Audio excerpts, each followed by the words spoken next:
High court bar के वकील barrister Mohammad Haseeb Jamali ने कहा है कि इदारों की फलाह बहबूद समेत वकला के हुकूक की जद्दोजहद जारी रखेंगे। गुज़िश्ता रोज़ दोहराने में सियाल बरादरी के सैकड़ों नौजवान वकला का हाई कोर्ट के वकील बैरिस्टर हसीब जमाली की भरपूर हिमायत का ऐलान किया गया। गैर मशरूत हिमायत पर बैरिस्टर हसीब जमाली का सियाल वेलफेयर एसोसिएशन के चेयरमैन डॉक्टर मसरूर सियाल समेत नौजवान वकला का शुक्रिया अदा किया गया। कराची से नुमाइंदा नज़ीर हुसैन की रिपोर्ट।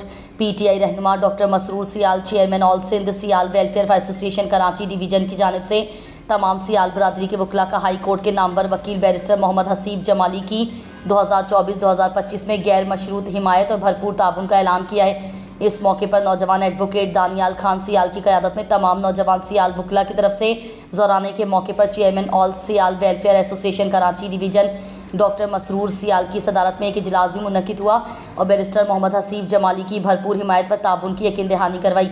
डॉक्टर मसरूर सियाल ने बैरिस्टर हसीब जमाली को यकीन दहानी करवाते हुए कहा कि तमाम सियाल बरादरी के नौजवान वकला आपकी भरपूर तरीके से हिमायत जारी रखेंगे, क्योंकि आप नौजवान वकला की जद्दोजहद में एक आइडियल शख्सियत हैं और आपका इंतखाब वकला में एक नई रूह फूंकेगा। उन्होंने कहा कि हाई कोर्ट बार एसोसिएशन एक मोतबर इदारा है और आप जैसे काबिल वकला की अशद ज़रूरत है ताकि वकला समेत आगे चलकर मुल्क व कौम की बेहतर तौर पर तरक्की व खिदमत की जा सके। इस मौके पर गैर मशरूत हिमायत के ऐलान पर बैरिस्टर हसीब जमाली का सियाल वेलफेयर एसोसिएशन के रहनुमा चेयरमैन डॉक्टर मसरूर सियाल और नौजवान सियाल वकला का शुक्रिया अदा किया।